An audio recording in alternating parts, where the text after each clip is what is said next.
sahabat Fresh Juice dimanapun Anda berada.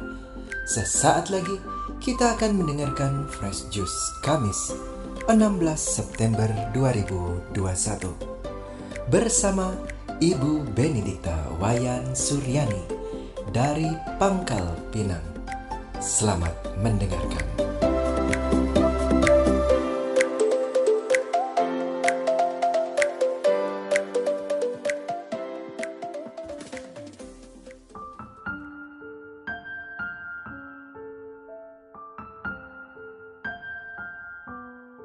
Halo, selamat pagi para sahabat Fresh Juice yang terkasih. Saya sangat bersyukur pagi hari ini pada pesta Santo Cornelius dan Santo Cyprianus boleh kembali menyapa sahabat Fresh Juice sekalian untuk bersama-sama mendengarkan dan merenungkan Injil Tuhan yang akan diambil dari Injil Lukas bab 7 ayat 36 sampai 50. Mari kita dengarkan bersama-sama. Inilah Injil Yesus Kristus menurut Lukas. Dimuliakanlah Tuhan. Pada suatu ketika, seorang Farisi mengundang Yesus makan di rumahnya. Yesus datang ke rumah orang Farisi itu, lalu duduk makan. Di kota itu ada seorang wanita yang terkenal sebagai orang berdosa. Ketika mendengar bahwa Yesus sedang makan di rumah orang Farisi itu, datanglah ia membawa buli-buli pualam berisi minyak wangi. Sambil menangis, ia berdiri di belakang Yesus dekat kakinya, lalu membasahi kakinya dengan air matanya dan menyekanya dengan rambutnya. Kemudian ia mencium kaki Yesus dan meminyakinya dengan minyak wangi. Ketika orang Farisi yang mengundang Yesus melihat hal itu, ia berkata dalam hati, "Seandainya dia ini nabi, mestinya ia tahu siapakah dan orang apakah wanita yang menjamahnya ini. Mestinya ia tahu bahwa wanita ini adalah orang berdosa." Lalu Yesus berkata kepada orang Farisi itu, "Simon, ada yang hendak kukatakan kepadamu." Saud Simon, "Katakanlah, Guru." Ada dua orang yang berutang kepada seorang pelepas uang.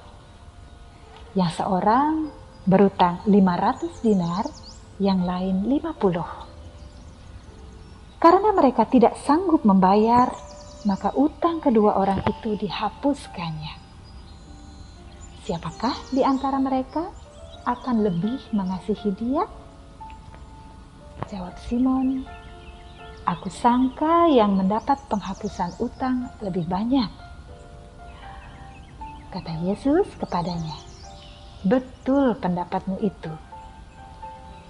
Dan sambil berpaling kepada wanita itu, Yesus berkata kepada Simon, "Engkau melihat wanita ini? Aku masuk ke dalam rumahmu, namun engkau tidak memberi aku air untuk membasuh kakiku. Tetapi wanita ini membasahi kakiku dengan air mata dan menyekanya dengan rambutnya. Engkau tidak mencium aku, tetapi sejak aku masuk, ia tiada henti-hentinya menciumi kakiku. Engkau tidak meminyaki kepalaku dengan minyak, tetapi dia meminyaki kakiku dengan minyak wangi. Sebab itu aku berkata kepadamu, dosanya yang banyak itu telah diampuni, karena ia telah banyak berbuat kasih. Tetapi orang yang sedikit diampuni, sedikit pula ia berbuat kasih." Lalu Yesus berkata kepada wanita itu, "Dosamu telah diampuni." Orang-orang yang makan bersama Yesus berpikir dalam hati, "Siapakah dia ini? Maka ia dapat mengampuni dosa."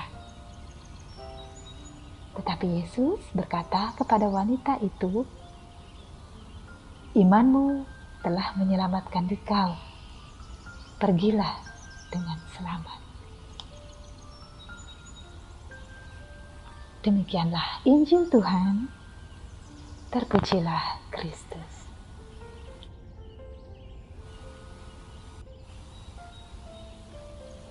Para sahabat Yesus yang terkasih, apa kabar? Semoga semuanya dalam keadaan sehat dan sukacita ya. Bacaan Injil hari ini adalah salah satu bacaan Injil favorit. Dan saya percaya pasti demikian juga dengan para sahabat sekalian, terutama yang wanita. Bagaimana dikisahkan seorang perempuan yang merunduk, menangis di kaki Yesus, mencuci kaki Yesus dengan air matanya, menunjukkan sikap tobat yang mendalam, minta belas kasihan, penyesalan, ketidakberdayaan, yang sungguh-sungguh akhirnya berkenan di hadapan Yesus. Para sahabat wanita yang memberi teladan kepada kita bagaimana sikap batin untuk memberikan yang terbaik yang kita miliki kepada Tuhan. Minyak wangi di zaman Yesus dikisahkan merupakan sebuah harta yang sangat mahal harganya, tetapi itu dipersembahkan untuk mencuci, membasuh kaki Yesus. Wanita itu juga memberikan dirinya, menangis tanpa berkata sepatah kata pun, karena dia percaya.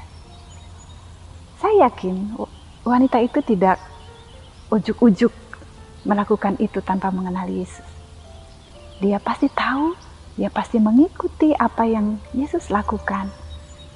Meskipun itu dari jauh, dia mendengar kabar tentang bagaimana Yesus menyembuhkan orang, mengajar, dan dia percaya Yesus berkuasa untuk mengampuni dosa-dosa. Para sahabat yang terkasih, saya ingat pada saat saya kuliah dulu, saya dibantu oleh beasiswa dari sebuah kongregasi suster. Saya sangat bersyukur karena Tuhan menolong saya yang pada saat itu menjadi korban broken home. Saya juga ingat saya merasa sangat sungkan untuk meminta keperluan kuliah saya kepada para suster, dan saya memberanikan diri untuk menelpon ayah saya yang sudah berpisah dengan ibu di Bali. Waktu itu saya mengungkapkan, "Bapak, saya perlu ini dan itu untuk kuliah." Ayah saya serta-merta menjawab, ya, nanti Bapak kirim. Tenang saja, besok ya." Dan ternyata benar, keesokan harinya Bapak mengabari bahwa Bapak bisa memberi saya kiriman uang untuk tambahan biaya kuliah saya. Belakangan, sesudah sekian puluh tahun kemudian, waktu saya sudah menamatkan kuliah saya, sudah bekerja, dan sudah pulang ke rumah untuk sesekali menjenguk beliau, Bapak saya cerita bahwa pada saat dulu waktu kuliah, Bapak saya menerima permintaan tambahan uang dari saya. Bapak saya bingung, mau cari uang di mana. Dan akhirnya Bapak saya menghubungi adik beliau, bibi saya. Di kampung, bibi saya bekerja sebagai pembuat batu bata. Kampung kami di Gianyar, Bali, itu terkenal dengan produksi batu bata yang cukup berkualitas, cukup terkenal di Bali. Bibi saya juga tidak pikir panjang, langsung memberikan uang yang diminta oleh kakaknya, ayah saya, untuk dikirimkan ke saya. Pada saat mengetahui hal itu, saya merasa sangat terharu. Ternyata orang tua saya sungguh-sungguh mengupayakan yang terbaik, mengupayakan segala hal untuk bisa membantu saya mencapai cita-cita saya. Ada satu lagi yang pada masa sekarang ini saya alami adalah seorang pasien. Beliau usianya sekitar 64 tahun. Tinggalnya 1 jam di sebelah utara Kabupaten Bangka. Masih termasuk Kabupaten Bangka, kira-kira sejam dari rumah sakit kami. Di Bangka, transportasi umum tidak banyak, para sahabat sekalian. Jadi, biasanya orang menyewa kendaraan. Ya, satu kali sewa sekitar 400 sampai 500 ribu. Bapak ini, pasien ini menderita kebutaan di satu matanya. Jadi beliau hanya punya satu mata untuk beraktivitas sehari-hari. Pekerjaan beliau menyetir. Tetapi hal itu tidak mengurangi semangat beliau untuk menolong para pasien yang ada di daerah itu, di Belinyu namanya, untuk selalu datang berobat ke Sungai Liat. Setiap hari, para sahabat sekalian, Bapak itu menyetir kendaraannya dengan membawa beberapa orang dalam mobilnya, mobil rentalnya itu, supaya masyarakat yang mau periksa terbantu. Mereka bisa sharing cost untuk menyewa mobil, berobat, dan kembali pulang ke Belinyu bersama Bapak ini. Setiap hari dengan satu mata. Saya sangat terharu karena Bapak ini tidak hanya mengantar dari Belinyu sampai ke rumah sakit, tetapi menolong menyiapkan berkas-berkas, bahkan membantu menguruskan, membuatkan BPJS. Bahkan ada yang tidak punya KTP, tidak punya kartu keluarga, apalagi BPJS, tertolong oleh beliau. Saya sangat takjub dan sangat terinspirasi oleh beliau. Betapa persembahan hidupnya bagi sesama itu tidak tanggung-tanggung, totalitas. Dia memberi yang terbaik yang beliau mampu untuk siapa saja yang membutuhkan. Para sahabat yang terkasih, hari ini pada pesta Santo Cornelius dan Cyprianus, kita diwariskan nilai cinta kasih yang luar biasa. Cinta kasih yang percaya bahwa Tuhan itu mengasihi kita. Tuhan terlebih dahulu mengasihi kita. Sehingga untuk membalasnya, kita juga mengasihinya dengan cara mengasihi sesama kita. Kita diberi teladan untuk memberi yang terbaik yang kita mampu. All the very best. Apa yang kita mampu.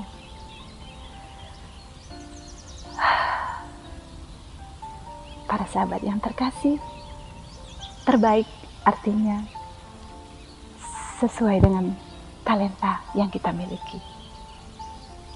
Kita juga tidak bisa menuntut semua orang harus bisa seperti yang kita mau. Karena kita ingat, setiap orang memiliki talenta yang berbeda-beda. Ada yang diberi 1, ada yang diberi 2 atau 3, ada yang diberi 5. Dan mengupayakan yang terbaik dari apa yang kita punya, itulah kewajiban kita. Mari kita bersama-sama meneladan para tokoh yang menginspirasi kita hari ini. Jangan ragu-ragu untuk memberikan yang terbaik yang kita mampu. Semoga rahmat Tuhan yang memberi kita talenta-talenta itu memampukan kita juga untuk mempersembahkan diri kita hari ini dan hari-hari berikutnya setiap hari dengan mempersembahkan yang terbaik. Semoga Tuhan memberkati kita semua.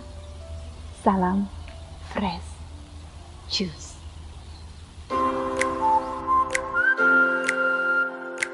Sahabat Fresh Juice, kita baru saja mendengarkan Fresh Juice Kamis 16 September 2021.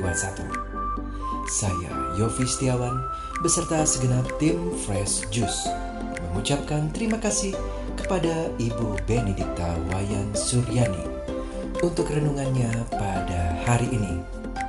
Sampai berjumpa kembali dalam Fresh Juice edisi selanjutnya. Jaga kesehatan dan salam Fresh Juice.